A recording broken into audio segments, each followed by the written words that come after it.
Namaste and welcome to class. And thank you so much for sitting with me with your unconditional attention. Today's class is about the shadow work. Some of you have commenting on, the base of spirituality is to do shadow work. But here is something I want to address because I see it over and over, that we don't know how to work with the parts of ourselves that are in process. The first thing you need to remember is that in creation, there is not good or bad. Everything is energy, and that energy, it doesn't discriminate. It doesn't have any morality. It doesn't say, this is a bad thing, this is a good thing. It is what it is. It's just the energy is in different stages of density. And in that density, the more dense it is, the less we can see, right? So that the shadow work is to bring anything that you don't see into the light, right? Into the conscious. So you are aware of all the components of you, all the shades of you. Now, knowledge is the one that gives the light. And that knowledge is given by the reflection of yourself from the outside. So you cannot see completely the shades if you don't have a mirror. And that's what the experiences, usually the not agreeable experiences, the unpleasant experiences, come into place.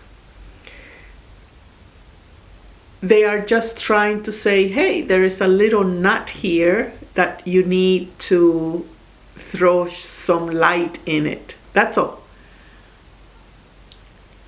And then you need to see how you are in front of that tension, of that shade.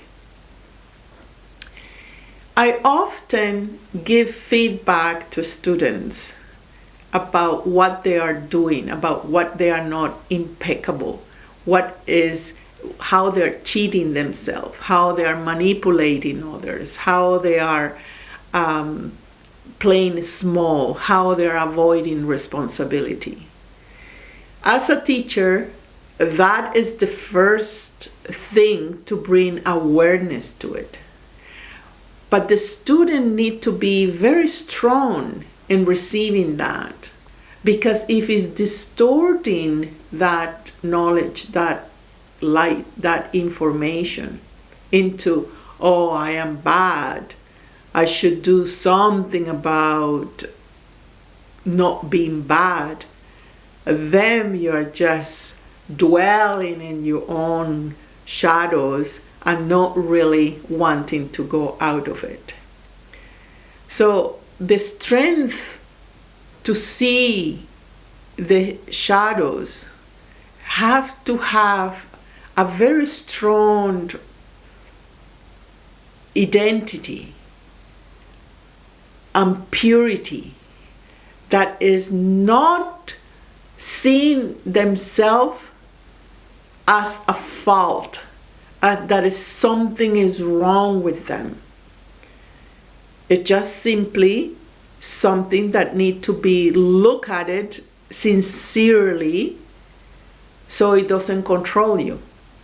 It doesn't operate in the dark and lead you to ignorance or to wrong logic.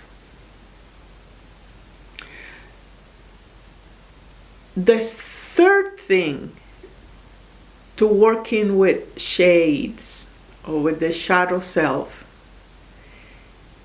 is that if you don't apply any embracement, it will always feel excluded. And exclusion is darkness. So when I say included is, yeah, I have been manipulated. I have been manipulating. I have ignorance. I have perceived this from my perspective, and I'm ready to upgrade it. And I embrace that stage of development. I don't go, oh, I start valuing and start saying, no, this is so shameful I did that.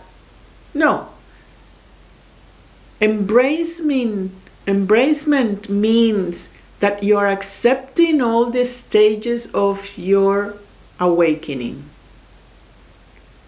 If any 1% of that not awakening or not embracement is not part of your universe, it becomes again a larger shade, a larger shadow. It haunts you because it wants to be loved, because it wants to belong to your universe. It is your universe. Shade and light always will be, at least in this universe, because it's a universe of polarities. There is the depth and is the height, is the dark and is the light. They're all, we can see it as the waves. Like in the universe, everything is waves. So the light is the one that when it goes up and when it goes down is dark, and it goes up and it's light again. And that's how it moves.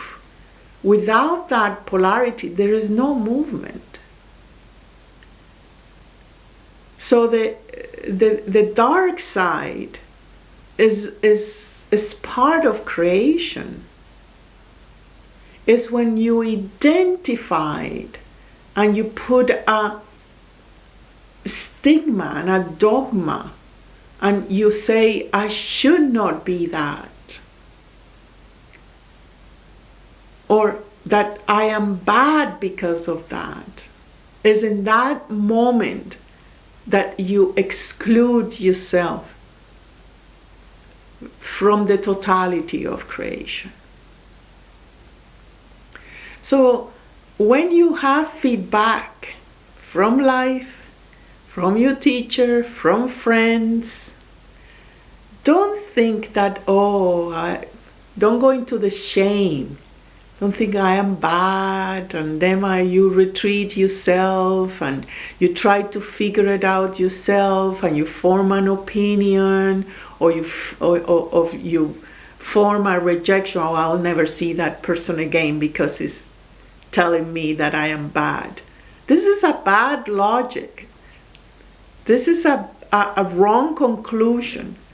You are turning something that is meant to help you and to give you some kind of light against you. Right? It's like if someone have offer you something and then you say, why this person is offering me this? What is the hidden agenda on that? Maybe I should respond to that. Maybe I will be nice now. No, it's just a simple flow that arrives to you, certain consciousness. And if you are able to just to let you touch, I tell you, immediately that feedback dissipate that tension.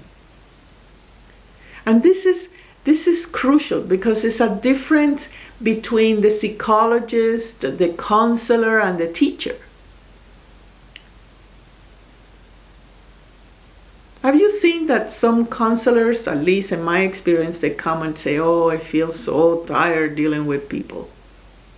It's demanding to deal with people. But understand how this happens. When you are a counselor, or when somebody comes into your energy field and say, I need your help, you immediately, supposedly, have a higher frequency. And you have to descend as much as possible to match that frequency. And you interact in that. The counselor just simply interact.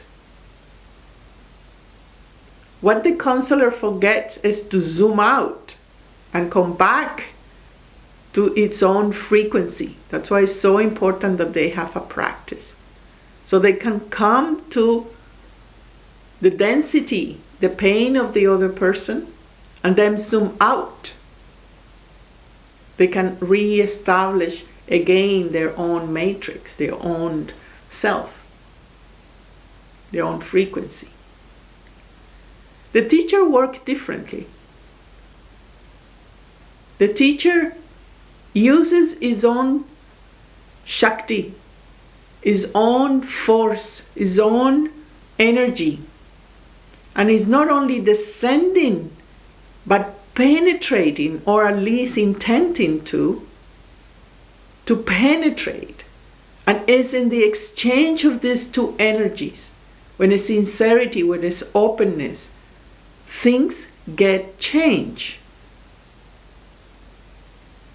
It's transmute. It's like the navel, the Shakti of the navel, the pure transformation, the fluid goes in the navel, goes in the pain, goes in the shadow,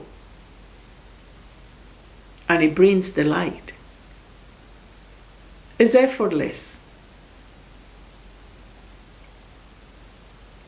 But if the person is saying, well, I am bad, it's shameful that you're saying that to me, then there is no connection, there is no transmission, then there is no transmutation.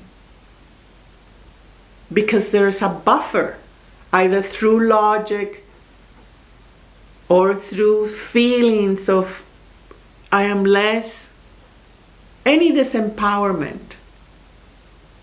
There is no mutual ground of meeting. Take advantage of having a teacher. Because the energy of the teacher is not that it's higher or lower, or it's just different. It's just more directed. It has more concentration.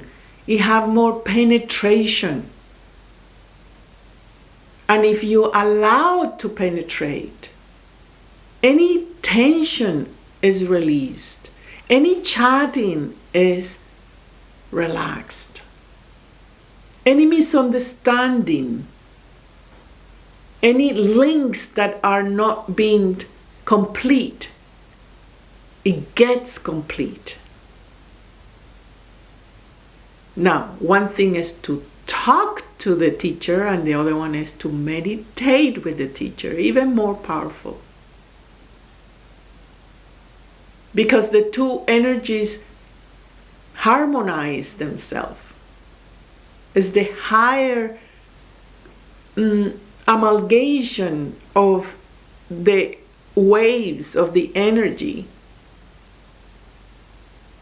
It not only amalgamate with themselves, but with all creation. So working with shadows, you need a guide. Otherwise, you will be like a mice in those loops, going around. And you will be delighting yourself from saying, oh, I am working hard, I am overseeing myself.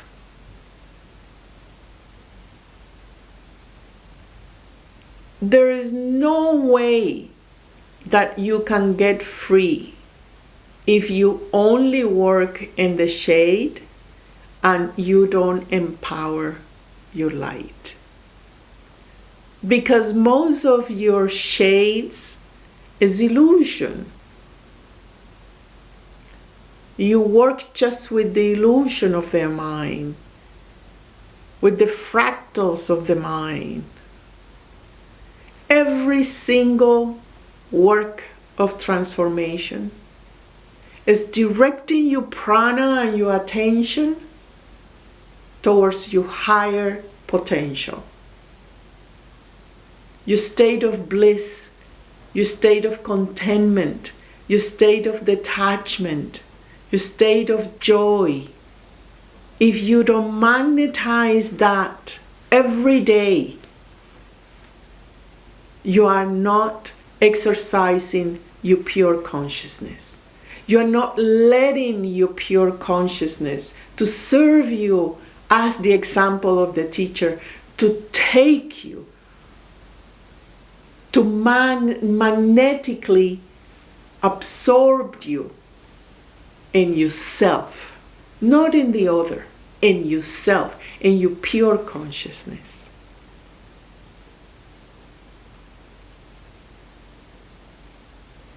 How you magnetize your light, you may ask,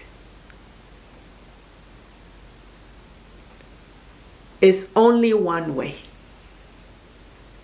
And it's by following what you love. What you love the most.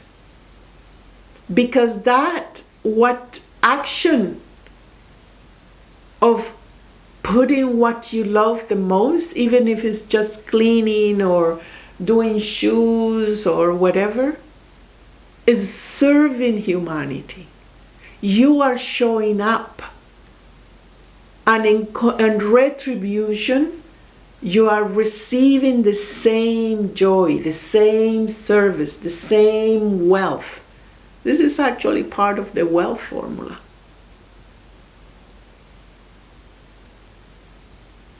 Right? It's only one way, because the electricity that comes to your heart from your higher self always is synchronizing and leading you and inspiring you to do what you love the most. It is the mind that in the chatting it get deviated. Oh, it will be too hard. I will be alone. I will be this. I will be that. That diminishes your frequency. But if you're able to respond to that, you're engaging with the pure absolute prana of love. And with that love, it means your sense of belonging. It's not the sentiment of, oh, I love myself. No, don't go that way. That's a real shadow. It's a state of belonging. A state where you are seeing everything and everybody as you own. You're not possessing anything, not anybody, but you're owning the energy that is affirming that this is part of my experience right now. It may not be in the next moment, but right now it is.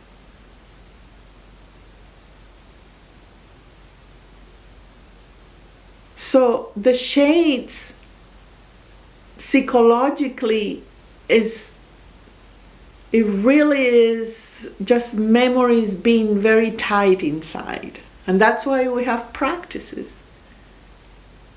There is no way the mind will solve mind tensions. You need to meditate. You need to learn to allow the pure life to adjust itself in your biology, not in your emotions, not in your mind, in your biology, in your body. Then you start thinking differently. Then you start following your highest passion. Then there's no shadows. Most shadows are invented. That personal thing, what are the shadows? The shame, the guilt, the fear, the anxiety, the tension, the misconceptions, the blaming of others, the distortion of goodness into I am bad, everybody is against me, this person don't like me, how this person betrayed me or choose that other man or woman. This is all inventions. You're not that, but you're biting in it. And the more you look into that, the more that is looking into you. Establishing a relationship that engages you. And you fall in love. And it asks you attention. And you think that that is shadow work. No, it's not. Because the true shadow who wants to have the light, the knowledge, look to study, look for knowledge, look for, it's just curious about what's next and what I can grow.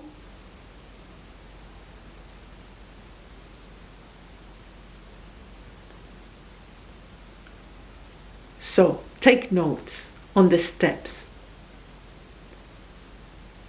See what is your allies.